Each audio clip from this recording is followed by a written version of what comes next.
Oh, hey, man. How you doing? I'm sported out, man. Are you sported out? Are you? A bit sported out, yeah. I haven't. Maybe a bit of AFL on the weekend. I'm just. No, I'm just talking in general. Coming out off the Olympics, I'm just sported out in general. Very general. I can take it. Mm-hmm. Yeah, I could take it 2 weeks. I didn't even really watch that much. Mm. You know, watch five minutes of highlights each day, a bit of breaking, a bit of RayGun action, a few memes. That's about it. So she's getting a lot of mentions. Yeah, a lot of tongue-in-cheek stuff. Yeah. A lot of tongue-in-cheek stuff. A lot of people saying that. Gonna need RayGun down there. Stuff like that. It came up 3 times in the same footy panel show that I saw. 3 times. 3 separate uses of the RayGun gag. Yeah. Anyway, it's still going. I was looking into, you know how I mentioned last week that she's our Eric the Eel? Mm. In that she's sort of raising the question about thresholds at Olympics and whether you need to meet certain minimum standards. I'm not saying she didn't. It obviously didn't, because the minimum standard surely would be winning the tournament that she won to get to qualify. And also, when it's an artistic, that's the minimum standard, and it's an artistic pursuit, breaking, very subjective. Like you're saying, anything where there's a judge involved. Oh, I hate judges. Yeah, but I was looking into Eric the Eel. Yeah.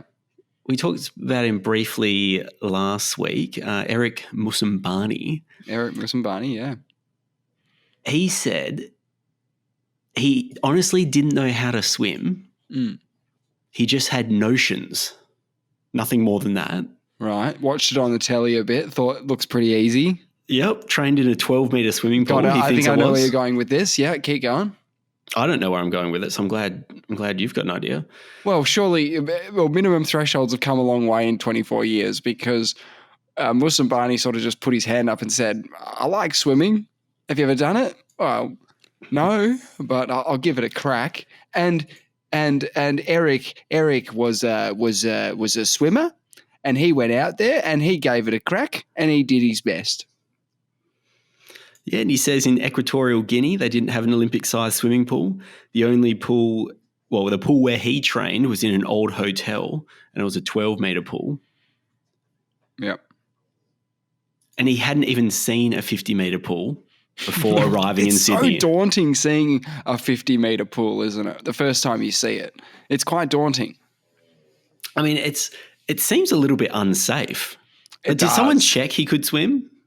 I see what you're saying. Oh, well, you were joking like the lifeguards were looking ready to rock, like get into work mode. But also I sort of said, oh no, there might have been some glances, but no actual action would have been taken. I'm starting to think maybe they actually thought, hey, we should probably get in there. What happens if I turn up to a shooting competition with no shooting experience? Yeah, there are minimum thresholds for the amateur stuff, but the Olympics is different. Yeah, because the Olympics is the peak of human. You can't exclude anybody. If I'm the only one that owns a gun in Equatorial Guinea, only one that's doing the clay pigeon shooting. Well, the guy, the bloke who I think he medaled, he got a bronze medal. He only took it up in the last sort of 8 years, and he was memed because everyone else was using high-tech sort of eye equipment and stuff, and old mate's just standing there single hand just blamming stuff. But Yusuf. Do you know he actually that's there was so much bullshit going on about that guy. He's actually been at the Olympics. I think this is his 4th Olympics. No way. Yeah, there was so much bullshit about him. They said 20 years then. Yeah, he's it's funny though because Turkey didn't get a medal. They make him out to be this super amateur. He just doesn't use any equipment. He puts earplugs in. The bare minimum. And there's a story about him having an ugly divorce from his ex-wife. That's all bull. That's all bull. That's all bullshit. Yeah. Good. It's good, isn't it? Having to sort of sift through the shit of just some ChatGPT history written for a guy. Yeah, he competed at every Summer Olympics since 2008. Mm-hmm. So Beijing. Yeah, but no specialty gear. And his partner was shooting with one hand. It was a mixed competition. Yeah, you do the left, I'll do the right. Yeah, she was doing it, but she didn't cop all the hype train that he got about it. You know, she maybe she had some other gear as well, maybe. A lot of good memes with him as well. Between RayGun and Dikec Yusuf. Oh, we were spoiled. Yeah. Yeah. And the breaking being towards the end mean that we got a little dessert on the way in the form of RayGun, the heroic B-girl. UFC was in Perth on the weekend. That was pretty big. There was some punch-ons in the city. You know what? I didn't even know it was in Perth until after the fact. I thought it was this weekend coming. It was that weekend. Yeah, sorry. I thought it was this Sunday. No, so it's happened. It's over. Yeah, it's over. Interesting. Tell me about it. Well, I didn't see all the fights, but there was a bit of controversy. We talked about judges earlier, how judges in breakdancing, it's just a shit idea. Well, one of the fights, the Thai Tuivasa fight, one of the judges, it was a split decision to the other bloke, but one of the judges gave it 30-27 to Thai. I saw that. Was immediately removed from and not allowed to judge for the rest of the night. Now, you can do that to a judge? That's what I thought. I thought, reprimanding could happen maybe after the night. You have a bit of a word to them. You say, "Oi, you botched that." But wouldn't be like during the event. You know what I mean? That's surely you have some tenure. I don't know. Apparently not. Otherwise, you can put them under pressure. Yeah, you can hold them over a gun. That's weird. Look, it could be similar to the Turkish Olympian story. There could be no truth to that whatsoever. You just got to fact check all that shit. But that's what I heard. Yeah, I mean, maybe he got arrested for a decision that bad. I mean, absolutely. Maybe it gets to a certain point where... I don't know what happened because I have done no research into this, but under what circumstances, because I've never heard of this happening before, I've seen shit decisions. I didn't see that judge get tossed immediately. I saw him keep judging for the rest of that night and maybe never saw them again. Maybe that's how it works. But under what conditions do you think they would have to actually remove on the night straight away, no questions asked, no delay, get them out of there? I didn't think there would be any situation you can remove the judge. I thought you're the judge. Mm-hmm. You're there to provide your... First of all. Yeah, if you're asking me, having never thought about this in my life, I thought it's the same thing as a judge in a courtroom. You have tenure for a certain period of time, so you can't be pressured. Hypothetically, let's say that it was deemed that a judge... There was sort of evidence found that this judge was going to rule in favor of something that he knows. So that corruption. There was corruption involved. So they go, all right, we need to get him out now. I know it says on your contract you're here till you're dead or whatever, but you're done. So same thing. That's the only situation where I could say, oh, they got to do it now. Like they had something confirmed to them with that decision of, this definitely happened. I have no idea. I'm just positing the only reason I can think of that this would happen on the night of the show. But other than that, fights were really good. What are the other reasons that you can remove a judge? I can't think of anything. Oh, you can't. I thought you said there were three. No, that's all I can think of. So I was excited. Yeah, okay. No, that's all I can think of. But Cricus Duplessis, he defended against Israel Adesanya. Yes. I think he submitted him in the 4th round. So they went to the championship rounds, got submitted. Decent fight. They were throwing. It was good fun. Nice. And so Izzy, I heard, had 12 consecutive title fights? Really? I think I saw a statistic, and he's up there with the best. I think equaled Anderson Silva.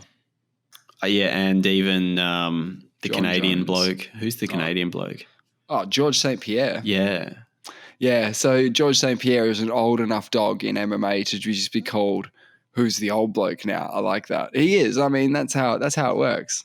Who's the old Canadian bloke? I was thinking to myself, Canadian bloke. There's not that many. No, there's not that many. Particularly one when I say we're talking about consecutive title defenses or title fights, should I say. Yeah, and people think those days are dead, that you have like long-term title holders because the sport's so fast-moving, fast-paced that you can't really hang on to it. Like it's probably is it more competitive now? More competitive, probably more better drug testing. I think that would all play. Yeah, so I watched this video that you got me onto last week. You gave me a bit of homework. Oh, yeah. It was the Gabi Garcia and Craig Jones pre-fight interview. Little sit-down chat. Yeah. Yeah. Did we talk about that on the show, or did we talk about that after the show? Maybe it was after, or maybe it was at the very end. Yeah, so this is sort of the headline fight for a super fight, intergender super fight that happened on the weekend as well. So as I did say, I was sported out. I mean, there was the UFC, there was AFL, there was this that I watched. I watched a lot of sport over the weekend. But so this event actually went down. They had Gabi Garcia, who's an internationally renowned Brazilian Jiu-Jitsu black belt, scary lady, fighting Craig Jones, who's a very scary runner-up ADCC tournament person guy. And he's also a jiu-jitsu trainer and has trained some of the best in the world. And he got a hold of $3 million to put on a show and to outcompete ADCC on the day of their show. So to outcompete them, to outdo them on the day, on their day of days. Yeah, okay. And how he did that is that the prize money for ADCC is $10,000. So in this one, you get $10,001 to show, just to be there. So that's how they managed to pull a lot of the good fighters. Luke Rockhold fought on the card as well. It's a weird concept, though. They're having an intergender fight to bring awareness about equality. It's all for charity, and all the fighters get paid the same.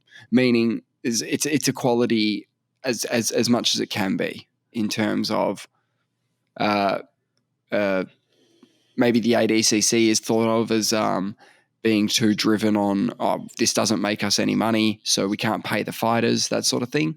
And so is it a bit of a protest against the ADCC? Yeah, and a bit of a look to the future as well. A bit of a we should be doing it this way in the future. It got a lot of eyeballs on the sport. A lot of people who never watched jiu-jitsu in their whole lives wanted to tune into this fight to see the result of the Gabi Garcia and Craig Jones. And so all the fighters got paid the same? Well, the tournament there was an over 80 kilos tournament, and there was an under 80 kegs tournament. Yeah. And the number one prize on both of them was $1 million, but everyone got $10,001 to participate. Right. So yes, it's equal pay in that respect. Yeah. Okay. And for the main fight, who knows what they got paid? But it was all for charity.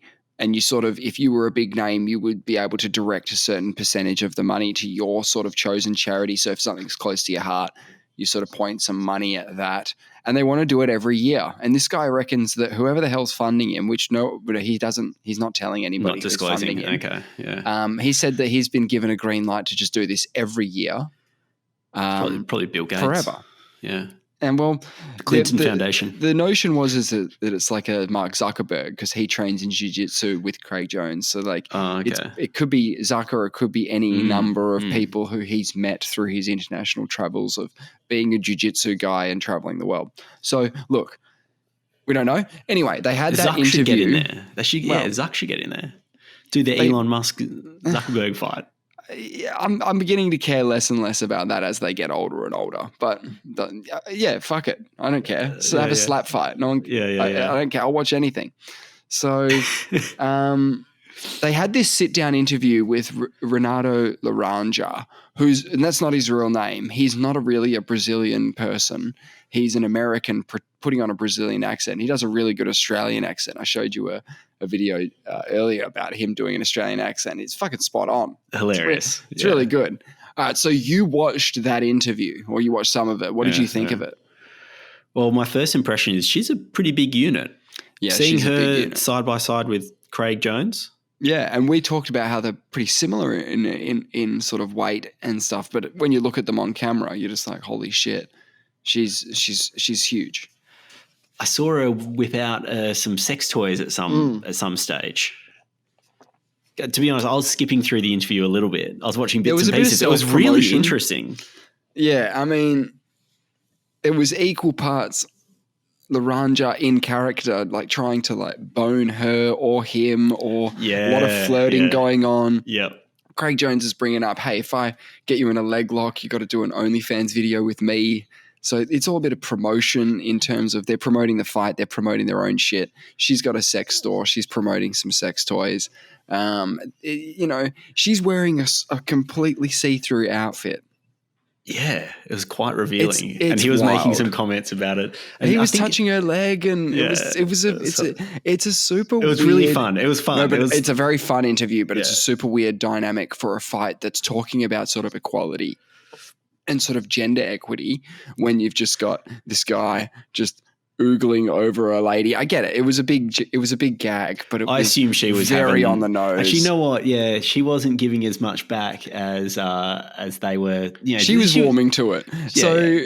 But there was a bit where he said, "If I foothold you, if I leg lock you, we got to do OnlyFans stuff together." And he puts his hand out to like shake it, like do it. And she's like, "And what about if I leg lock you? You give me $1 million." And he's like, "All right." He just went, "Yeah, all right, cool." Like, is that how confident he is? Or there was a bit of a transaction there where, $1 million. Anyway, so the fight happened on the weekend. Do you want to talk any more about the interview? Do you have any bits from the interview you want to bring I remember up? It was funny. I think she whipped out a dildo and Craig asked Gabi, "How many inches do you need?" I don't know why. She said 21. And Craig was like, "Oh, sounds like a 2-man job." That's hilarious. Yeah, she was great. The whole interview is as unhinged as it was kind of funny, and worth a watch. But then the fight happened on the weekend, completely free on YouTube. Great. It was looked like a good build up. I saw the beginning of it. Yeah. Looked fun. Yeah, the event looked very fun, and it brought a lot of eyes to the sport. And it's the first time they've ever done anything like that. Craig Jones did tap her with a rear naked choke. There were some earlier submission attempts that he was doing that looked like leg locks, looked like he was trying to secure that OnlyFans deal. And that she just wasn't tapping. The commentators were saying, "Oh, she's not tapping." So she's putting Craig in a really rough spot of, "You have to snap my leg. Are you really going to snap my leg?" kind of thing. It's a bit of a taunt. No, it's a bit of a balk. It's like you don't want them to snap your leg, but you're not tapping. So that happened a couple of times with a couple of different leg locks. He ends up finishing her with a rear naked choke. She taps, and as she's sort of walking out of the arena, she's done her interview. She's bigged up everybody who she needed to big up. She had the best post-fight interview. She said a lot of great stuff about what it means to her, about equality, about the future of the sport. It was really nice. Well done. And then they gave the mic to Craig, and they said that something to the effect of, are you disappointed that the OnlyFans video, you didn't get the leg lock, And he said, "No, we'll just have to run it back. Like, we'll just do this again. Me and Gabi will go at it again." And she catches wind of him talking about her, like from walking off. She's leaving the arena, and she like says something that was enough that Craig thought it indicated that the OnlyFans video's on, like it's happening. She's like, no, I'll do it. And it might be an admission that some of those leg locks were legit and that she probably should have been tapping, or, a bit of an admission that, yeah, you got me. You got me in some of those. Okay. Maybe Craig Jones didn't want to do the OnlyFans. He does. I think he really does. It's pretty wild, isn't it, as a concept? But yeah, they said a lot of things that they didn't mean as well.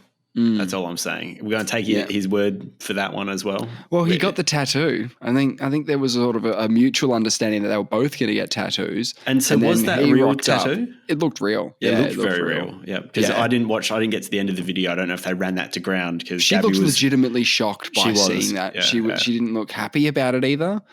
It's that look that you get when someone's like, "Oh, you idiot.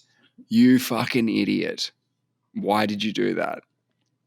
Awesome. Love that.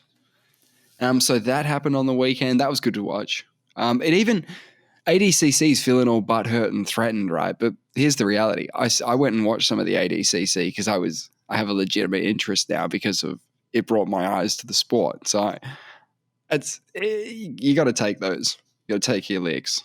Deal with it. Yeah. I can't say I watch any jiu-jitsu, so I mean that was actually a bit fresh. Although I felt like Craig was having his way with her, and I don't know if she was bringing as much skill to the party as he was bringing. It seems like he's far more accomplished. I don't know what Gabby's record is, sure, or what her credentials are, but from what you were saying, Greg's are pretty illustrious. I think he's up there. Yeah, he's very much up there at the moment, and so is she as well in her field. So I don't know how people who, threatened men who say like, a man can beat a woman in a jiu-jitsu match, right? They're just imagining the wrong woman, because I'm imagining Gabi Garcia every time, and she would wreck 100% of the people that I know. Yeah. Do you know what I mean? So we're just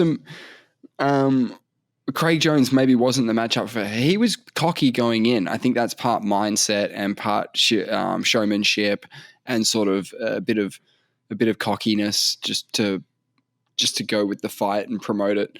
But in there, he didn't look threatened or anything. He looked like he was pretty comfortable. But that's always frightening whenever you see jiu-jitsu players, really high level ones, roll.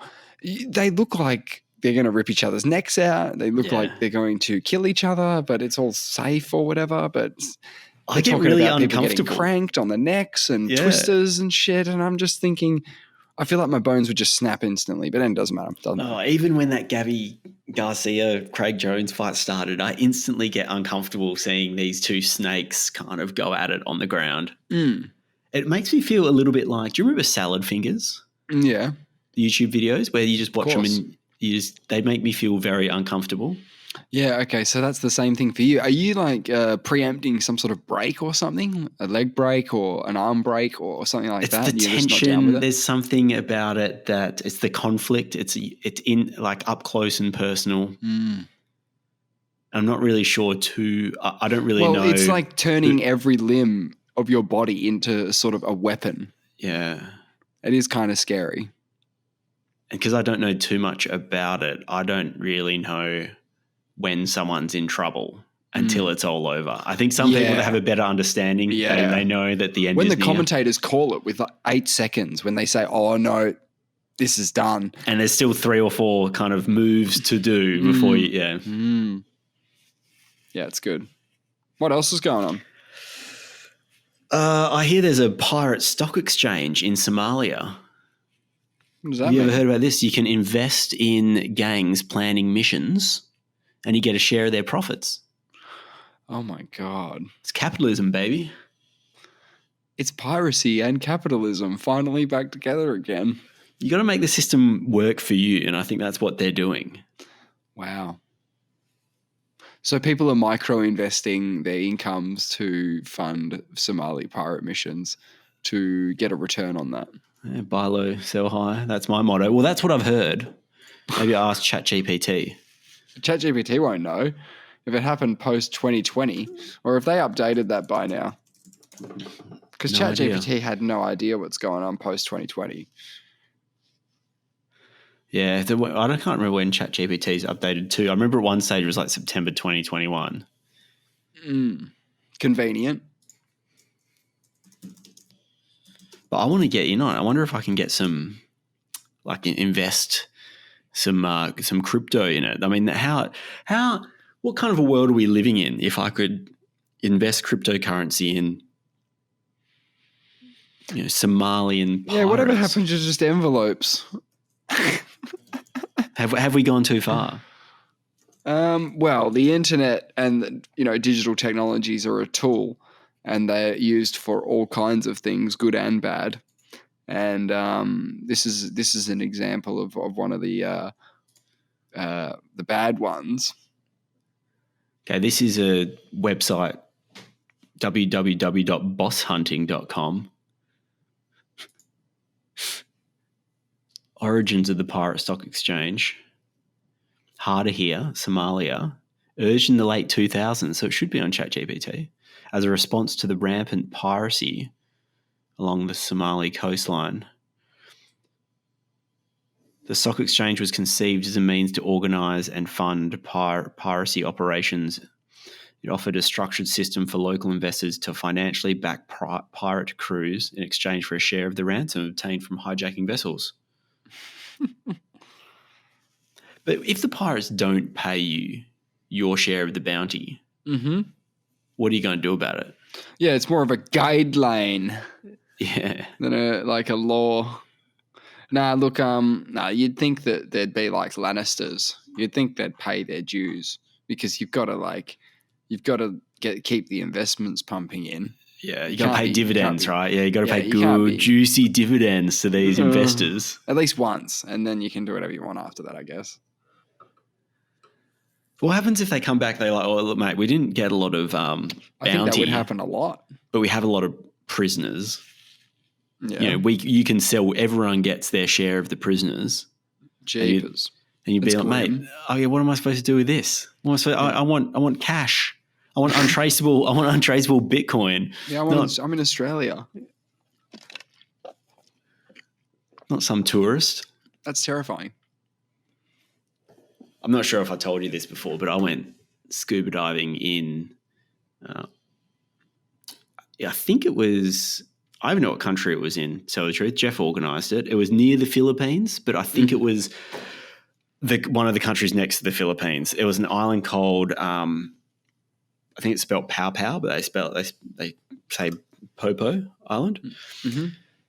And when we went out for our scuba diving, 4 men with body armor, like as in just bulletproof vest and heavy weaponry, get on our scuba diving boat and go out with us. And I'm like sitting there, we're going out to this place. I'm like, so who are these guys? And they're to protect us from piracy because boats get taken. They said that unlikely to be your boat, given your nationality, and because the Australian government does something about it. They want Chinese tourists as well. Apparently, Chinese tourists is the one. They're the most lucrative ones. They pay up, and the government doesn't do anything. Okay. But they go, if you take an Australian tourist, it just causes a whole bunch of issues for them, which they don't want. So you got some armed dudes on the scuba boat. I mean, is it hard to enjoy the natural splendor when people with like machine guns are sitting on top of on the deck? A little bit. Yeah, I never felt comfortable. No, because I don't know who they are. They don't even speak English. I'm like, mate, there's just these 4 dudes. Like when they first got on, I'm like, are we in trouble? Like, are we? Oh right. Have we been captured? Yeah. Are these the pirates? And it's actually so depressing. It's beautiful, right? The aquatic life and the marine life is fantastic. There's lots of coral. I think the conditions are perfect for life and fish and everything. It's so good. And then you come across certain areas and they're just rubble. And you're like, what's going on here? No active coral, just looks like rocks and a mess. And it's quite sort of like dusty. And anyway, local fishermen drop TNT down and just blow up the seabed for a one-stop shot because the fish rise to the surface, the dead fish, and they just pick them up. But it's a one-time. It's literally your one-time. You got heaps of reef though. You just keep going down the line. This stuff takes so long to build. It's so depressing because you're swimming along and it's beautiful. But think about it from their perspective. It's either they spend all day there, they catch maybe like 20, or you lose some natural splendor. I mean, whatever. It's pretty funny for us to go like, oi, don't TNT that coral reef just to fish faster. And they're like, bro, I need to live. Meanwhile, there's like the biggest hole in the world in our backyard. It's literally the biggest hole in the world. We've done all that. It's not funny though because it's a lack of education because they're ruining their future. Yeah, but don't you think there would have been in timeline terms fairly recently abuse of the Great Barrier Reef, perhaps, like people not doing the right thing, or maybe, but this is completely different. Sure. And it's only a few bad apples. It's only a couple of people that it's like graffiti. You know, some people go out there and I like some graffiti. But I'm just saying some people go out there and they ruin it for all the local fishermen, right? They're completely devastating the So you're the like happy with the occasional TNT coral reef blow, but not all the time. No, well, I don't blame the people that are doing it. It's like Aladdin that steals a loaf of bread. Like I get the idea. Like maybe he's having a bad day, but you're ruining it for everyone. Right. And they need a better society. Maybe some what do you call that? The money that what do you call the money? That universal basic income. Maybe they get a bit of that going in the Philippines. Stop this piracy. So what you're saying is, I reckon universal basic income works when the top sort of 30% of countries make a call and go, we're doing UBI, everyone. So the richest 30% of the world just subsidize the rest of the world. So there's no poverty. There's just UBI for everybody who needs it. So old mate's like, here's some money.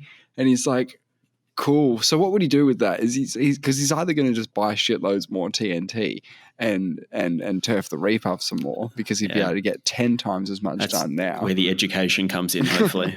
Yeah. Yeah, so they understand what they're doing. Outcomes. Yeah. Because sometimes you don't notice it until because I'm so lucky. I'm scuba diving down there. That's they're not these fishermen aren't sort of they don't investigating the destruction. No, they don't get to enjoy the splendor either. They're out there working. You're experiencing a completely different side of their country, even. Yeah, and it's so beautiful. And then you get to these certain areas and you think, oh, what happened here? And you think, oh, I see. And because you ask them, you go up and you've got dive crew with you and you're like, oh, what was that? And they're like, oh, someone's been using TNT. Yeah.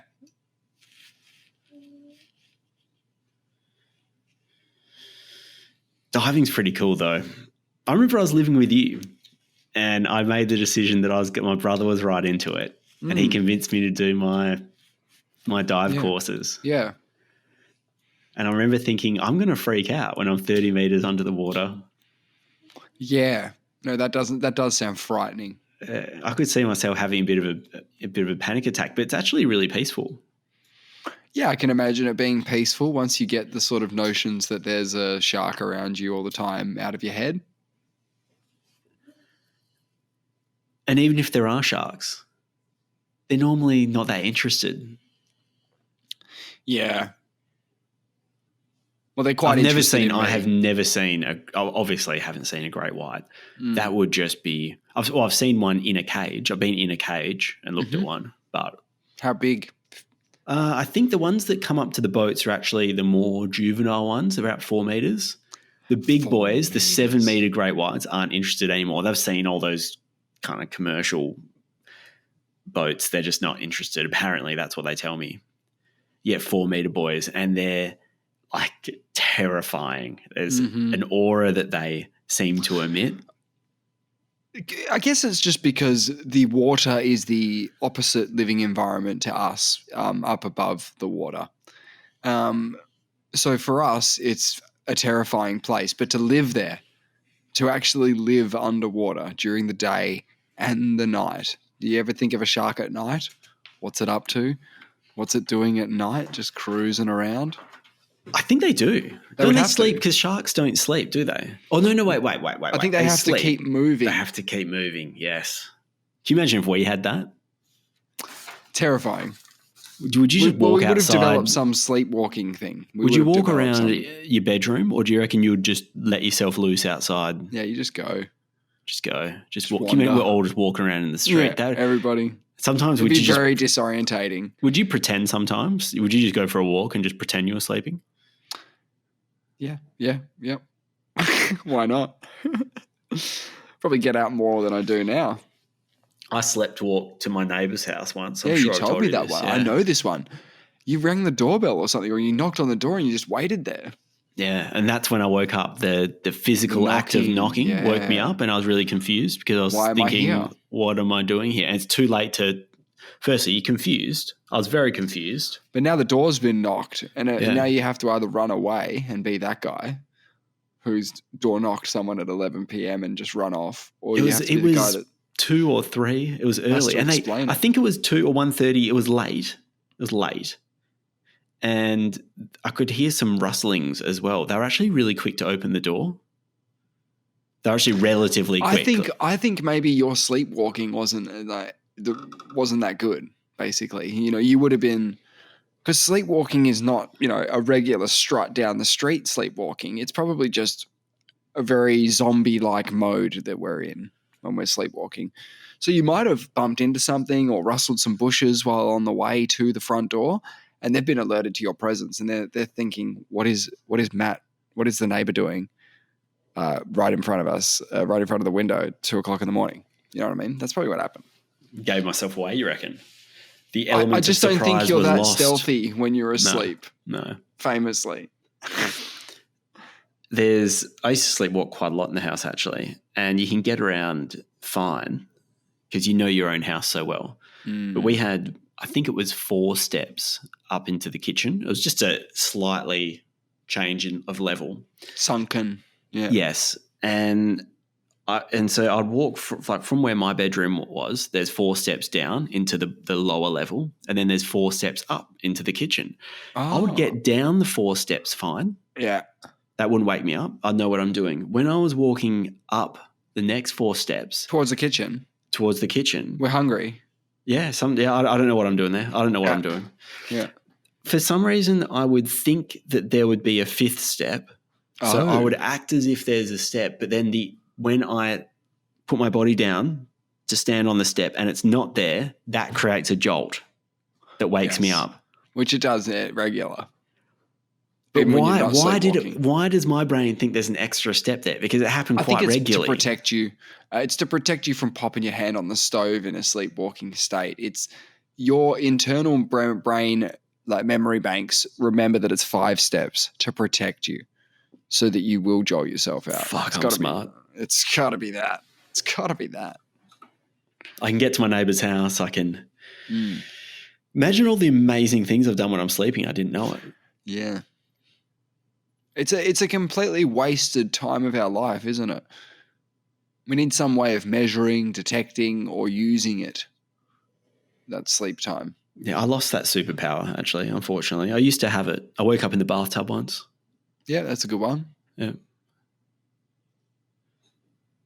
You haven't sleptwalked? Yeah, I have.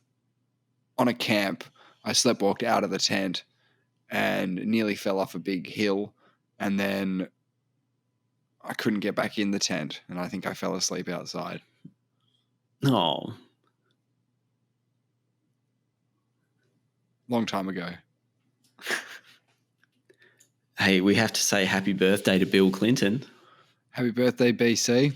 It's his birthday today, I'm led to believe. And why do we have to do that? Oh, he's a good bloke. He's 78 today. He's a spring chicken. Oh. Younger than Biden and Trump. Has he served 2 terms? Yeah, he did 2 terms. He can't. He's ineligible. Yep. Or sort of, yeah, almost. 1.5? Yeah. He can't get re-elected for a 3rd term. Oh. Let's just put it that way. Okay.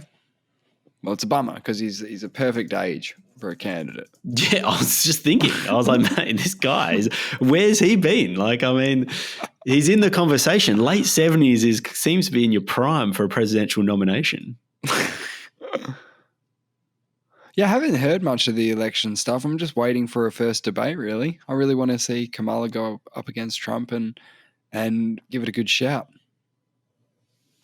I really hope it's a good debate. How far away is that? I don't know. It can't be that long. The election's in November. Yeah. It's looking at a photo of Clinton receiving the Presidential Medal of Freedom from Obama. Yeah, I've seen that picture. Does he look like he's basically crying? He looks like in the photo. He looks like in just a. He's feeling this moment. Yeah, it's got a passionate frown on. If that's the word. I'm thinking of Biden getting his Medal of Freedom. They're just what is with all these presidents just giving each other medals of freedom? Medals of freedom. Yeah, no, you got to get a Medal of Freedom. Who hasn't got one? Trump wouldn't have a Medal of Freedom. No one would give him one. Well, no one's given him one yet. No, but if Trump and Vance win the election and then Trump doesn't be the president for very long, Vance would give him a presidential medal of freedom. Yeah. The highest honor in the land or whatever, with distinction. Oh, with distinction. Do you remember that? Do you remember that? Yes. Only Joe Biden didn't get a what do you call it? He didn't get a presidential medal of freedom, did he? Didn't suck enough dicks. No. He didn't get a presidential medal of freedom. What did he get? A presidential medal of freedom with distinction. Oh, that's when that's when you do all the things. Yeah. He got distinctions. Yeah, good for him. Very distinctive. So they don't actually say why? No, they just say distinction. Yeah, just distinction. With added distinction. Other people, they didn't have any distinction. The other people who won presidential medals of freedom, no distinction whatsoever. None. Zero. I mean, even when you win a merit award in year 3, they tell you what you're winning it for. Yeah. They say, congratulations. I think it would have been for his work as VP, serving as vice president and as senator for the longest time. That's pretty vague. But it is like your job, but it's also like what it represents is sort of your role in the community as a sort of leader and as a person involved in change and the bettering of people's lives. Here's your Medal of Freedom with distinction. So I've just been scrolling down to, towards the bottom of Bill Clinton's Wikipedia, as we like to do. That's where it gets bad. This is what you told me to do. Yeah, it's great. Relationship with Jeffrey Epstein. Okay. Yeah, early 2000s, Clinton took flights on Jeffrey Epstein's private jet in connection with Clinton Foundation work. Yeah. All this good stuff. Yeah. Oh, he tried to distance himself from him, of course, as they all did. Yeah, you probably should after he was a convicted sex offender. I think that was in 2006 or 9. Yes, he says. He says that in 2002, 2003, President Clinton took four trips on Jeffrey Epstein's airplane, 1 to Europe, 1 to Asia, and 2 to Africa. Yeah. But however, later reports showed that Clinton had flown on Epstein's plane 26 times. Eek. That's too many times. I mean, there were definitely some missions there for maybe the Clinton Foundation where, he's going to give the Prince Andrew defense of it was a convenient place to stay. As in, it was convenient because Jeff had a plane and me and Jeff we were on a first name basis and he let me use the plane. You could say that's true for how many of them? You could say that's true for 20 of them. What was the last 4?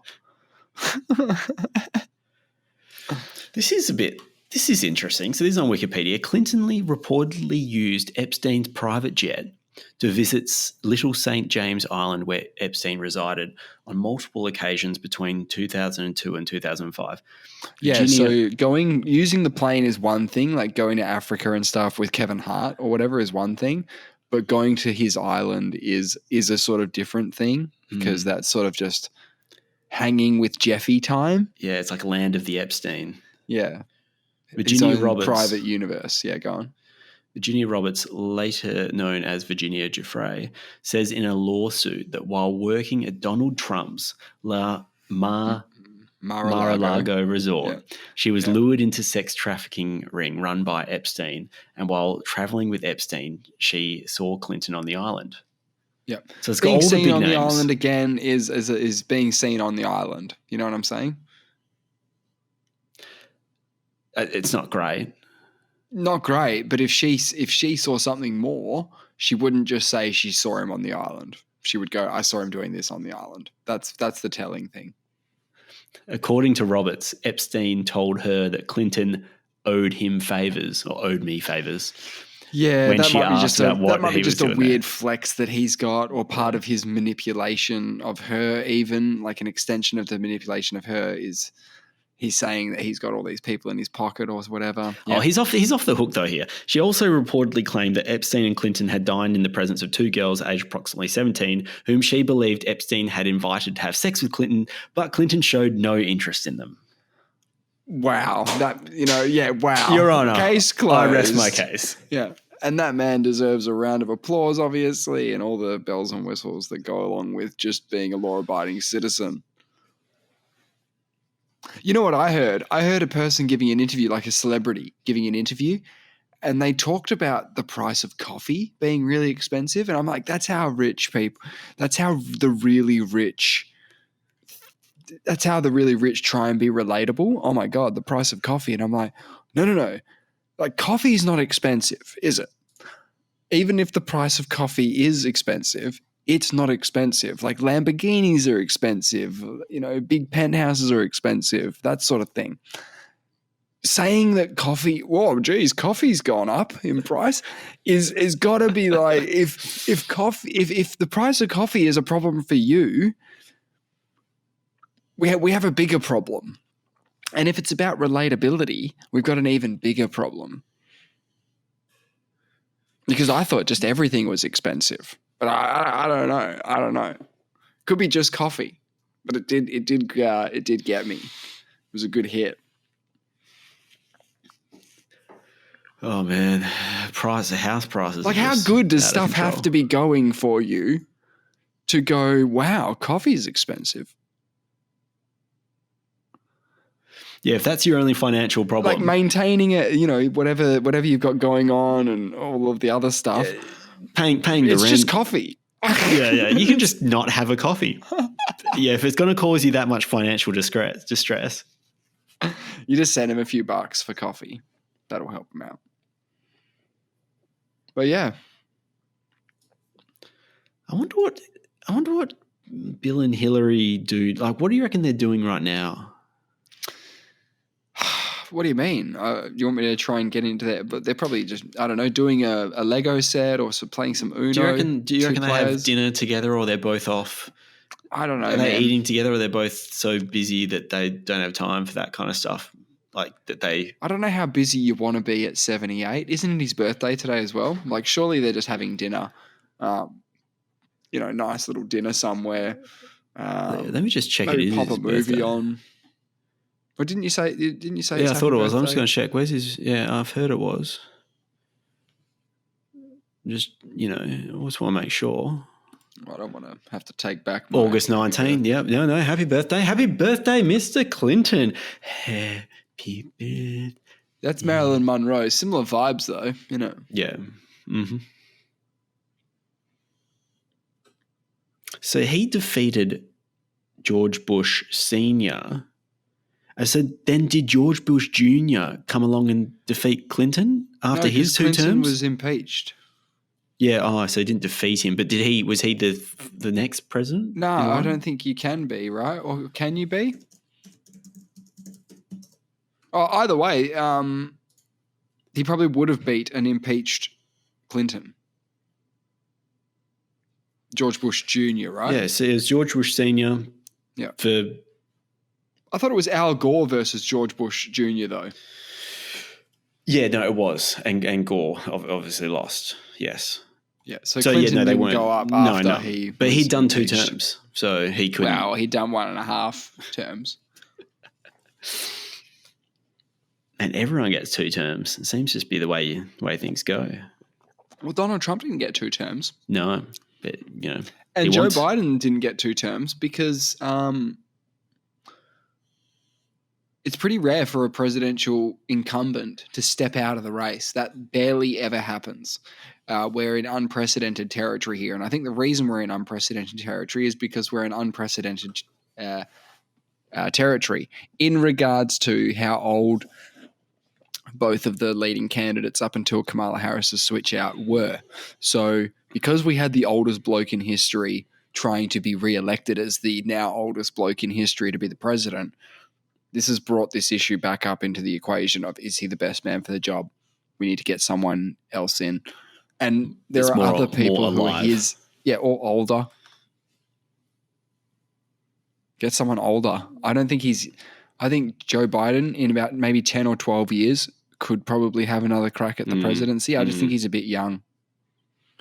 He needs more experience and maturity. Yeah. So give it a couple of years. No, but what I'm really saying is I've seen other sort of 81-year-olds who just aren't running the free world, but have it together. And they're not running the free world. So it's a bit of a... I'm glad that Kamala's the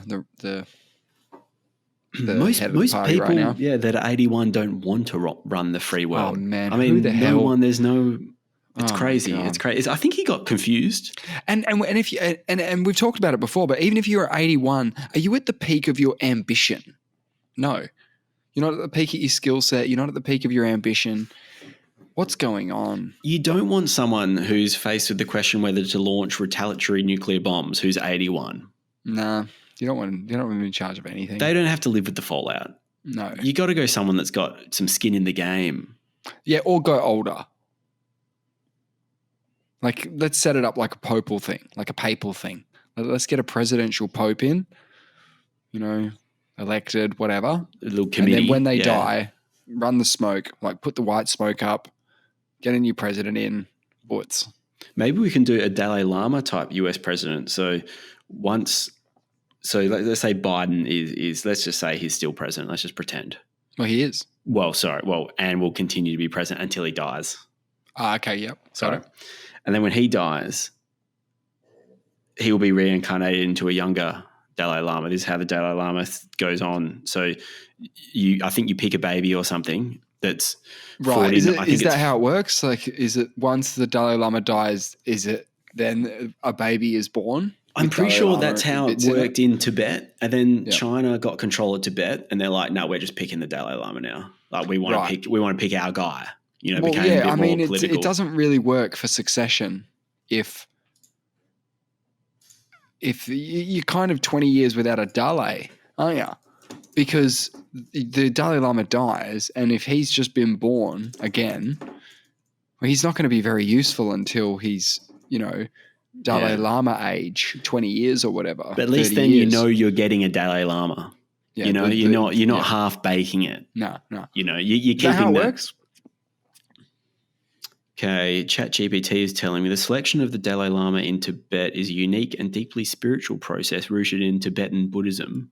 The Dalai Lama is believed to be the reincarnation of Avalokitesvara. Yep. Here's how the selection process generally works.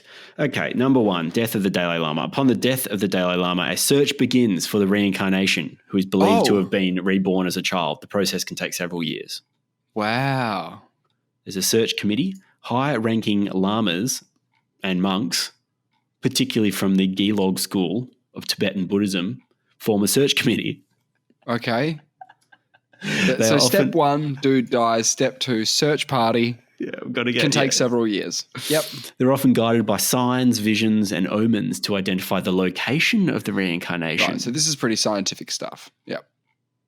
The search often begins with a close examination of the deceased Dalai Lama's last words, dreams, and indications he may have given about his next incarnation. Yeah, he was having dreams about being at Wimbledon, and Katie, Princess Kate, was there, and he had. Cool. Got some dreams interpretation going in with this as well. Yep. Well, there's some examples of signs that are thought to guide the search. So they may include some lake. Monks may visit this sacred lake and meditate to receive visions about the locations of the new Dalai Lama. Great. The search committee may consult state oracles or perform divinations to assist in identifying the right area or family. Mm-hmm. Can you imagine being told they find some family? For some reason, they're driven by an eggplant in their dream or something. And they go, mate, this is the eggplant farm. Your son has a striking resemblance. He's got the mole on his left butt cheek. We think he's the guy. He has to come with us now. He's the Dalai Lama. Yes.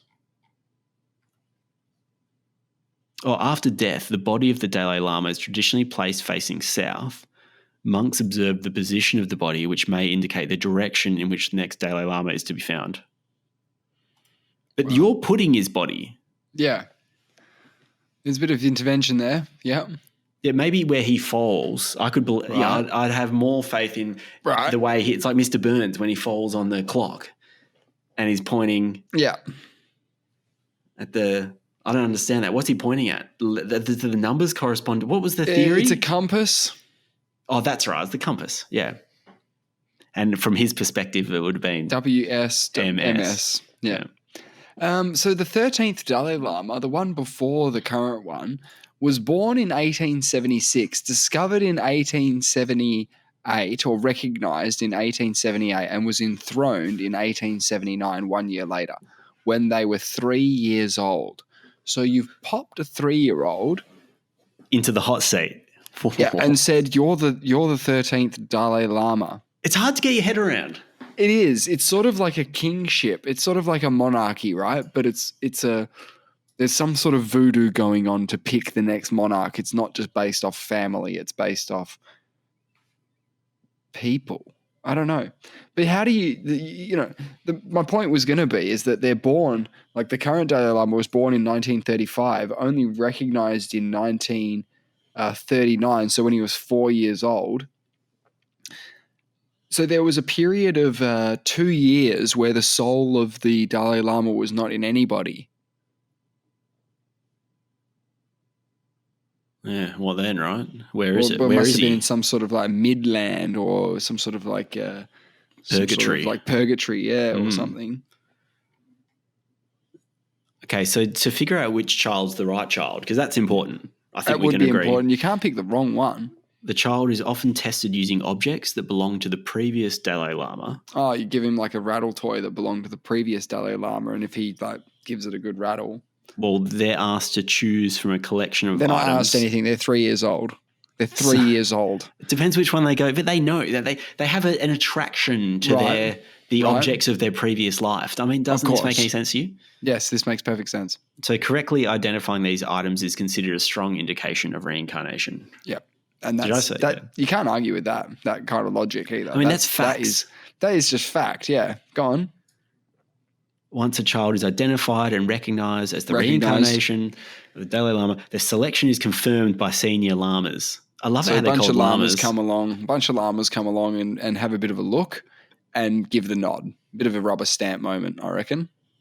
Oh, well, it can also involve obtaining approval from important spiritual figures or their parents. Historically from the political leadership of Tibet. Wow, you got to talk to the political leadership of Tibet to say. I thought we were keeping politics out. Yeah, we think this is the new Lama. What do you guys in a subcommittee think? And they say yes or no, and they rubber stamp it. I think that's more or less a rubber stamp. I thought Tibet were upset because China was getting involved with having their political system picking the Dalai Lama. But I mean, they've just got their political system picking the Dalai Lama. So I mean, it's all political systems now. I'm upset.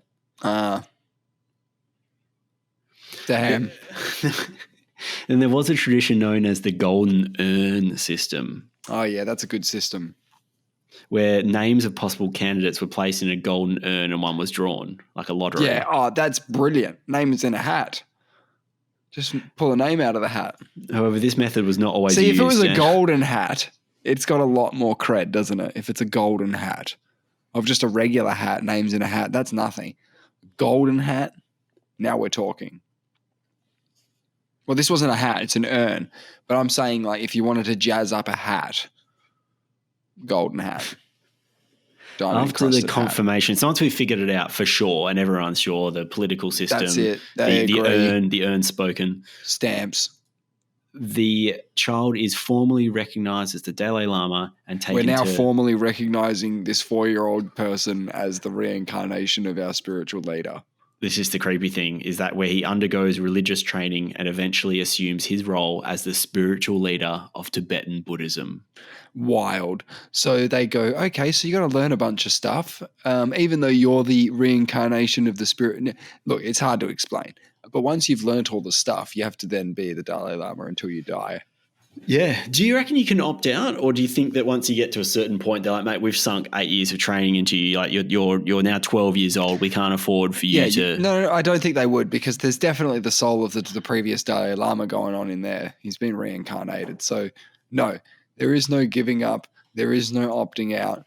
You are the Dalai Lama. You're going to bloody act like it. I had a mate at work telling me that he's telling me to look into it. I wish I knew the name. He was saying that the CIA was somehow involved in, like, the brother of the Dalai Lama is like an active CIA agent or something, and then he thinks the CIA had infiltrated the Dalai Lama. And I was like, this is excellent. That is fantastic, yeah. Okay, I'm going for CIA Dalai Lama conspiracy. Let's see what we got here. Behind the scenes of the Dalai Lama's early history with the CIA. I need answers, damn it. You know, people get really weird when you talk about these like CIA stuff, conspiracies and stuff. And I remember a long time ago there was the notion that they were sort of involved in Hollywood, in that any story that sort of mentioned them had to sort of go through their office, and they would check the script and make sure that it sort of paints them in a positive light and whatever else, or provide guidance on how to write certain scenes and whatever else. But to influence Hollywood, you know, or to influence the Dalai Lama, or to influence a political system in Cuba or Russia or whatever, it's definitely their jam. Like, that's their favorite stuff. It's literally their favorite thing to do. This is actually pretty interesting, though. Would be. I'm on Wikipedia. The CIA Tibetan program was an anti-Chinese government covert operation spanning almost 20 years. Consisted of political action, propaganda, paramilitary, and intelligence operations facilitated by arrangements made with the brothers of the 14th Dalai Lama, who himself was allegedly not aware of them initially. Not initially aware of them. The stated goal of the program was to keep the political concept of an autonomous Tibet alive within Tibet and among, because they want to divide and conquer China. They don't want, they don't want a one China. They want a China absorbing surrounding nations. The program was administered by the CIA and unofficially operated in coordination with domestic agencies such as the Department of State and Department of Defense. And the program ended after President Nixon visited China to establish closer relations in 1972. The Dalai Lama criticised the cessation of the program. Yeah. So Nixon's gone over to smooth things over with China, and they're going, you know, it would go a long way to doing that. Stop this. Jesus. That's pretty wild. So there was some truth in it. Yeah, of course. It seems. Yeah, of course. I mean, but what I'm telling you is, all I was telling you is someone told me that the brother of the Dalai Lama was a CIA agent. You know what I mean? Like, I had no... You can extrapolate anything from that if you wanted to. Didn't know when, where, why, how. I was just saying, I was just like dropping in religious... Yeah, buzzwords. Yeah, it sounded pretty sexy though. You got family, religion, intelligence, governments. Love it. Yeah. Conspiracy. Oh boy. Yeah, and potentially a flat earth at the end of it all. This is a huge Wikipedia article.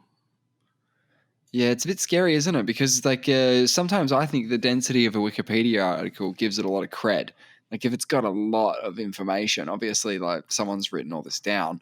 But like when you type in something like the UFO phenomenon, yeah, dude, that Wikipedia page is going to be full of stuff. It's going to be filled to the brim of stuff. So what do I take from that? Do I give it the same level of cred as another Wikipedia page that I just read?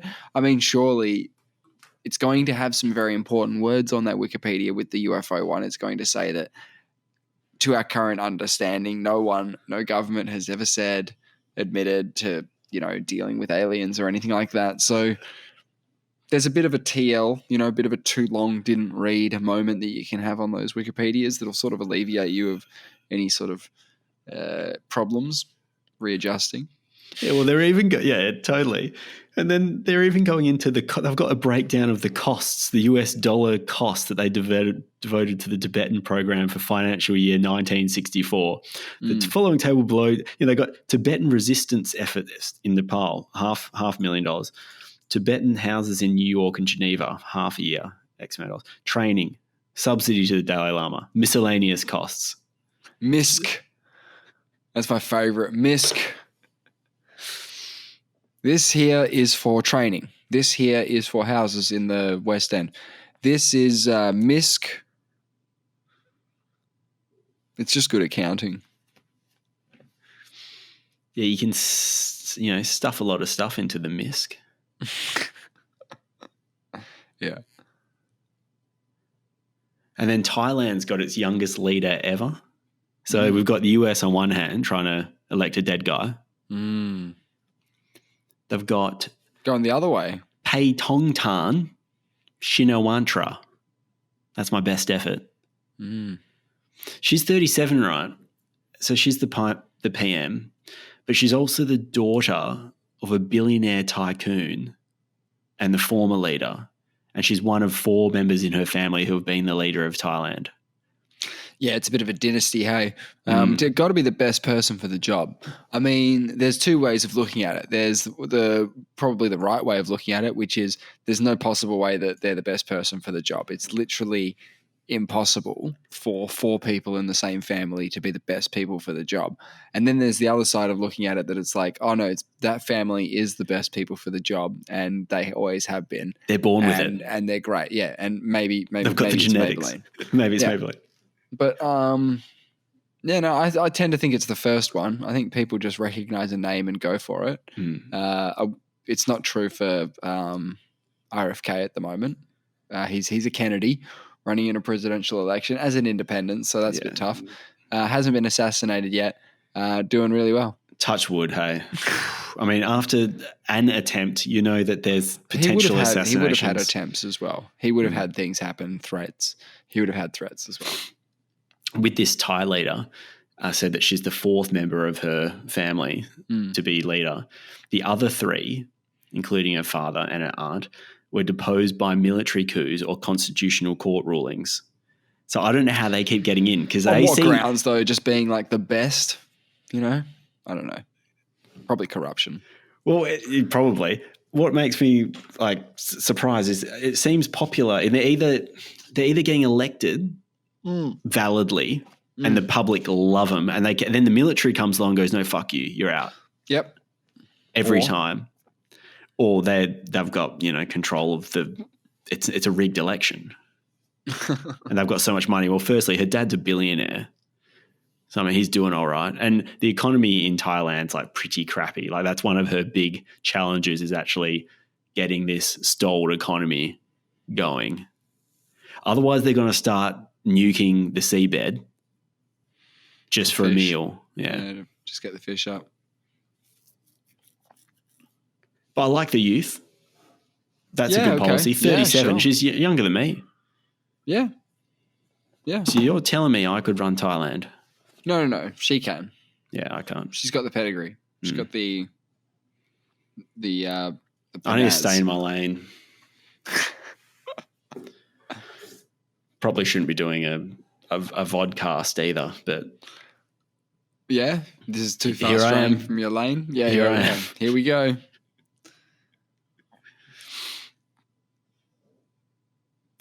Speaking of nukes, last week we were briefly talking about when I wasn't sure, again, so I had to look into it because I don't like lying too much on the pod.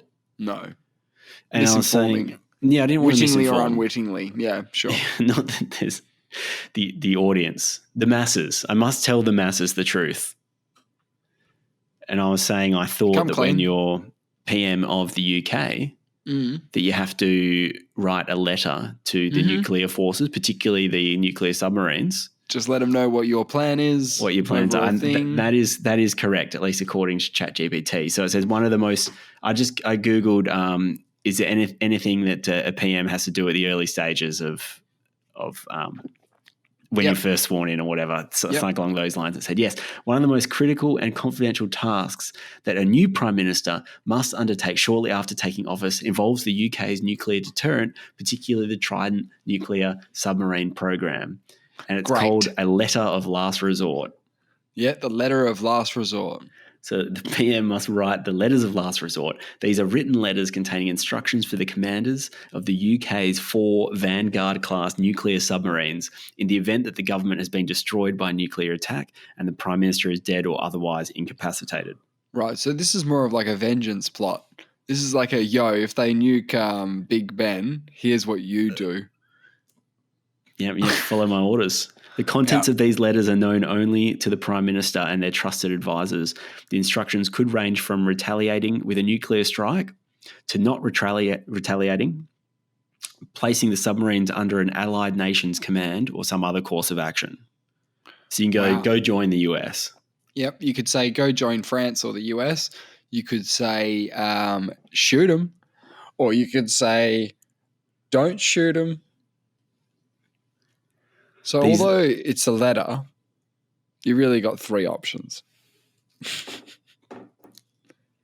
Maybe you could just write something that's for some comedic value, because maybe that's what they need when they've just lost all their friends and family. If you're reading this, I'm dead. I've been murdered in nuclear blast. I've been murdered in a nuclear blast.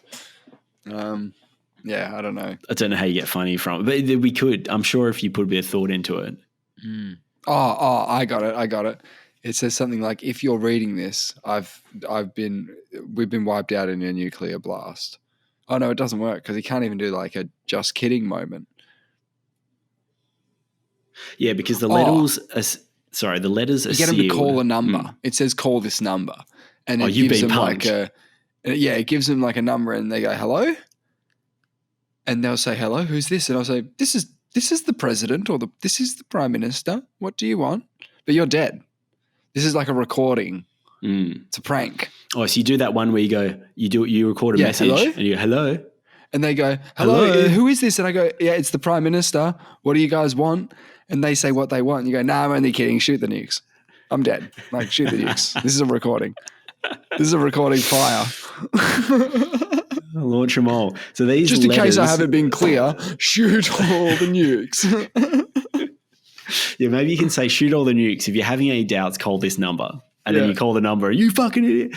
So these letters are sealed and placed in safes on board each of the UK's Trident submarines. They're only to be opened under most extreme circumstances. Wow. The letters from the previous PM are destroyed unopened once the new letters are written. Wow, that's awesome. You'd have a peek. You'd have a peek, wouldn't you? No, yeah, it says they're destroyed. It doesn't say they're not first looked at. No, it says they're destroyed unopened.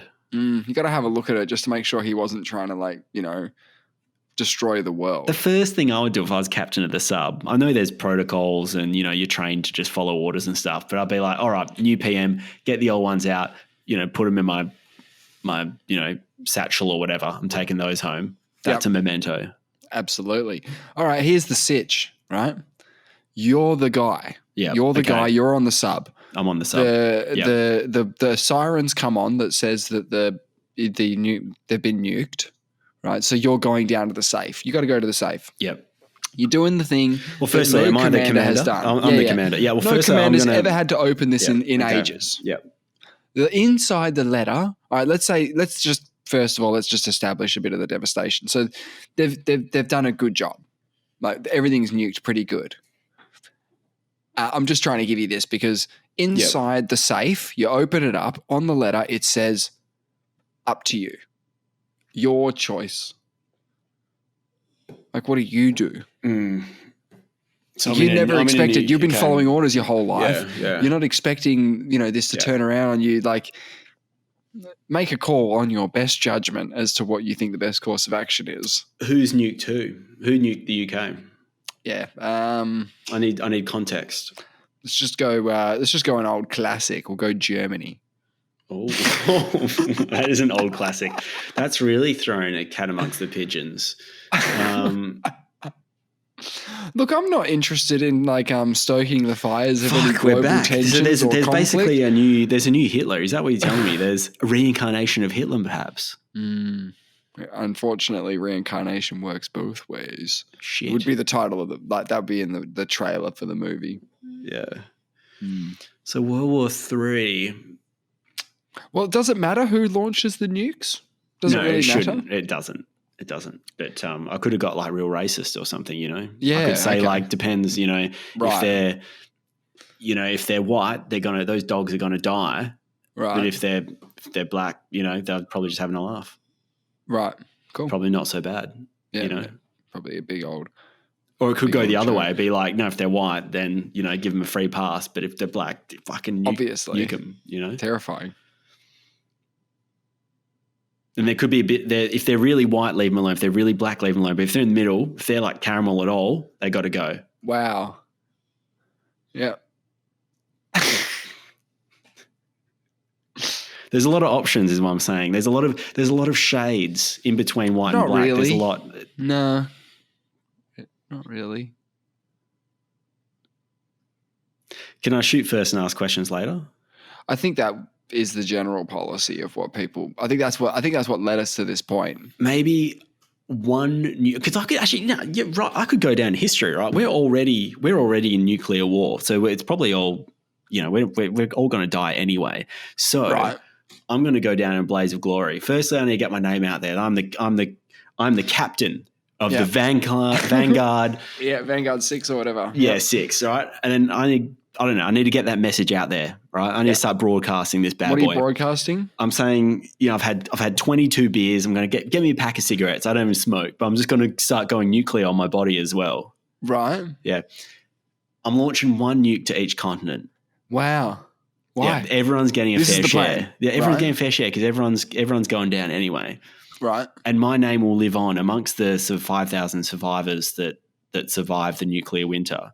Yeah. They'll live through it because they want vengeance on the family or the reincarnated soul of Nate, captain of Vanguard 6. Why would they aspire to be like the guy that ruined the world? No, they want to get me and my reincarnated body.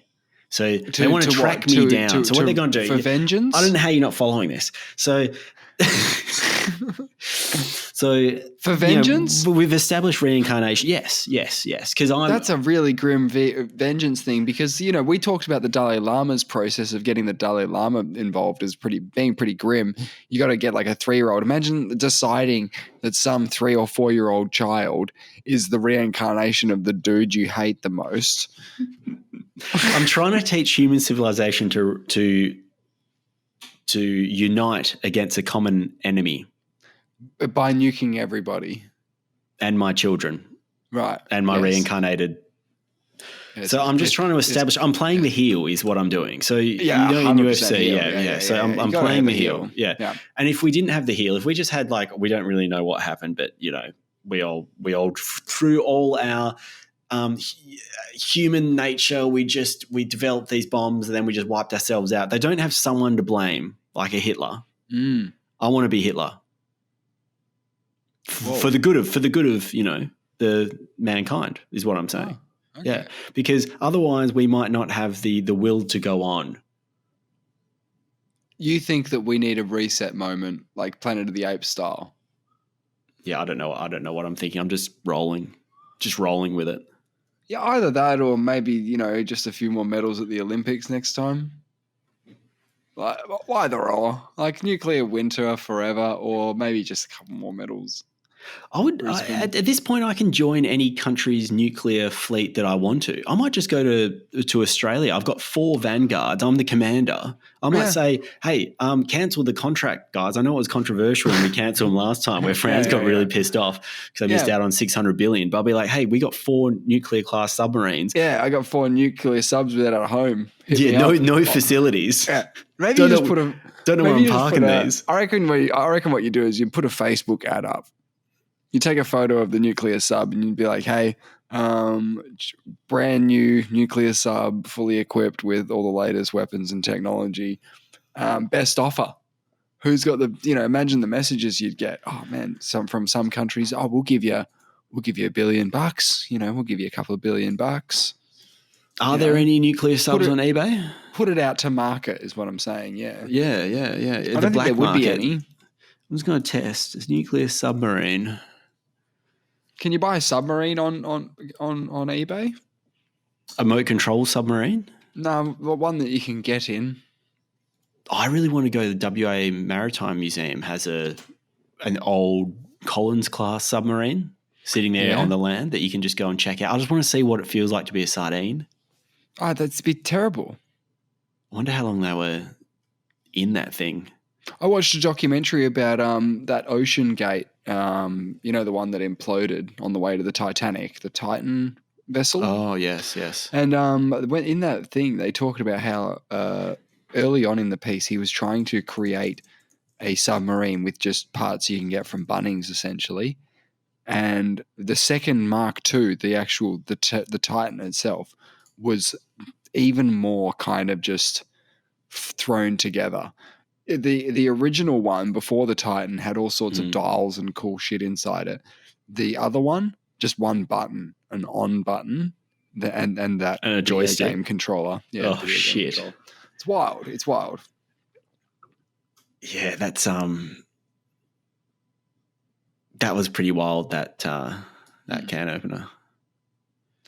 Very scary. So Australia's nuclear submarine program will cost up to $368 billion. I thought we were in the $600 billion mark, but that's a bargain. That sounds like a bargain. That's half price. Half price nuclear subs. $368 billion. Yeah, how can they be that expensive? Like a Black Friday deal or something. Must have been a sale on or something. Oh man, I can't believe America has a business that sells nuclear submarines. Well, they don't, famously. Like, this is a big deal because the partnership actually involves the sharing of technology and stuff, which they don't do. Yeah. So, no, to say that they're like a business, I don't think they're, well, they are. But they're making money from it. Of course, they're making money. There's people making money all along the way. Yeah. But I guess, yeah, it's not like there's a lot of the language that gets used around how like, and we'll need to train, the Americans will need to come and train the Australians in all this sort of stuff. And that would be true. But I think the technology, the actual, nuts and bolts, the numbers, they're not just going to be all bandied about. It's pretty secret stuff. Yeah. I don't know how you get someone to make a decision like that in government. Where you're like, hey, yeah, this is the way forward for our defence force. Someone has to sign off and justify, this is the cost, this is a good deal. This is our future. This is our whole defence future. Yeah. 368.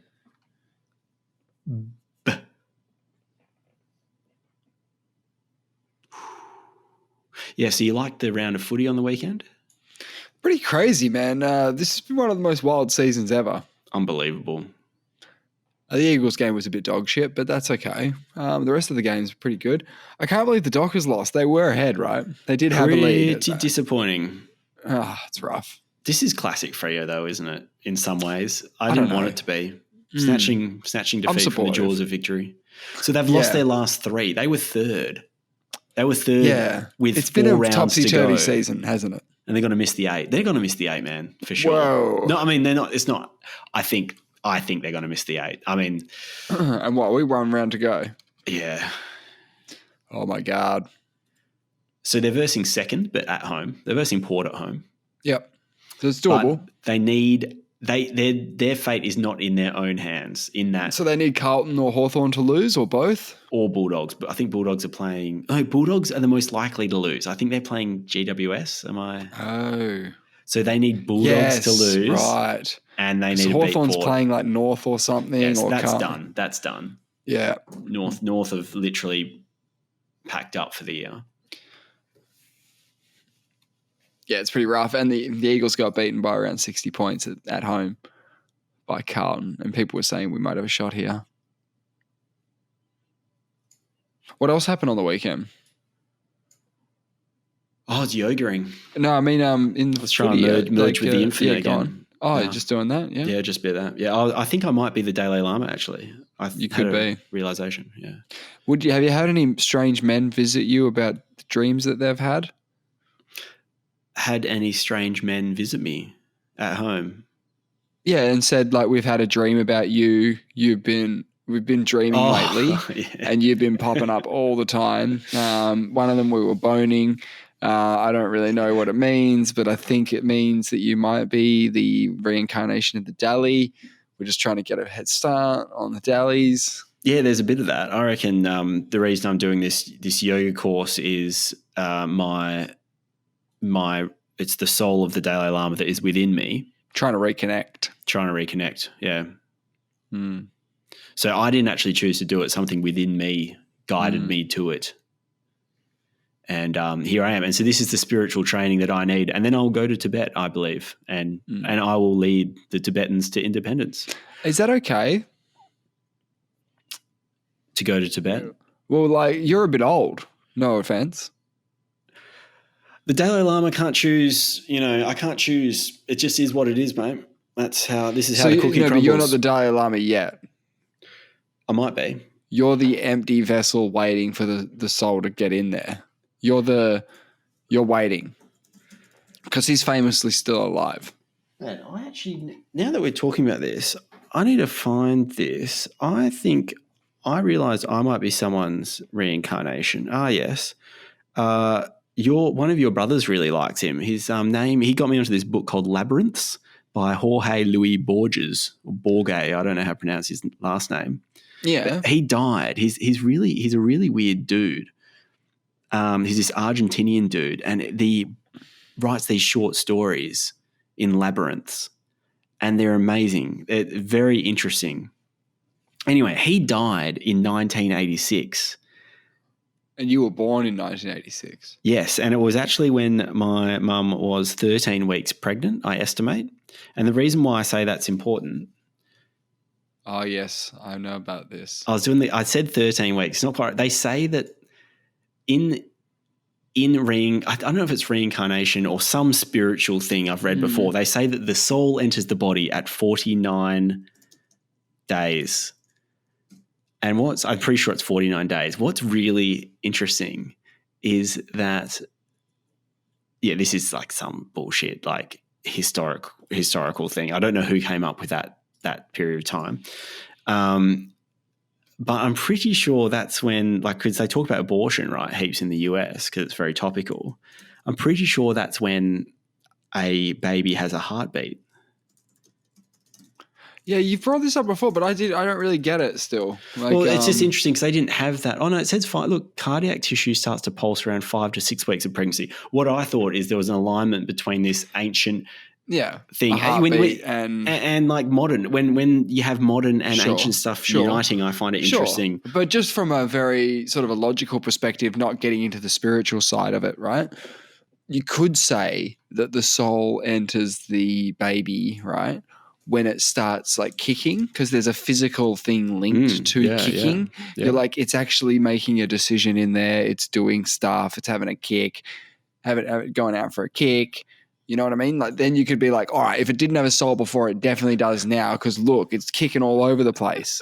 It wasn't doing that before. It was a bloody soulless piece of shit before, but now it's got mad kicks. Yeah. Well, here we go. There's a Wikipedia article, right? See, we know this is legit. Called Ensoulment. Ensoulment. So in religion and philosophy. I've never heard that term before. Ensoulment is the moment at which a human or other being gains a soul. Oh, good. So, like in that Simpsons episode when Bart sells his soul to Milhouse, he was ensouled there with Bart's soul. Ensouled, yeah, he was down the track. Well, it says here that religions that believe in reincarnation, they believe the soul is pre-existing and added. All right, let me read the whole thing. Some belief systems maintain that a soul is newly created within a developing child, and others, especially in religions that believe in reincarnation, that the soul is pre-existing and added at a particular. Oh, okay, so the soul is pre-existing. I see, and added. Okay. Like an ingredient. They don't say where it started there. They're just saying it pre-existed the current one. Okay, fine. Yeah, it's fun. Didn't they used to try and do tests where they would weigh a body immediately before and immediately after death, and they had like an amount of milligrams where they were like, oh, the soul is actually 50 milligrams. Probably just a big fart. Probably just a big like death fart. Totally is. Well, like famously, people like, and my biology teacher told me this. My human biology teacher told me this. She's the same lady that said, if you consume too much alcohol and you vomit, and then you keep consuming alcohol, you will die. She said those words. She also said something about this. What we're talking about here. What are we talking about here? What did you say before that? Ensoulment. Yeah, no. The death fart. Yeah, she said that she was the one that sort of told me, and then you sort of learn about it through watching movies and stuff and things where they're like, oh, movies aren't realistic because X, Y, Z. And like when you die, your bowel's empty. So you shit and piss when you die. So them weighing the body and them going, wow, it's so much lighter right now. And it stinks like shit as well. And there's no link. It's the soul. Is a death fart. That stuff just goes back in. So that nice grim way to sort of wrap up the show. Yeah, I lose my soul every day. Actually, after every time I piss, I do a death fart at the end. It's like I think my sphincter relaxes right at the end of my. Is this just me?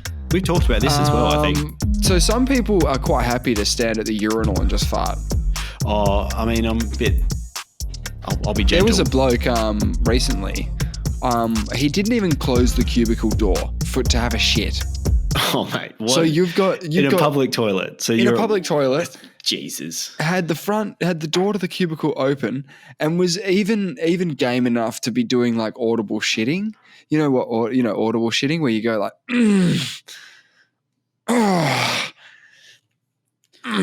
Why do we close the door? No one's going to come in. Actually, the more I think about it, particularly if you're audio, if you're audio shitting. He just had no shame. I don't know who it was. I didn't look in. I just could see that the door was open and that he was like, front facing.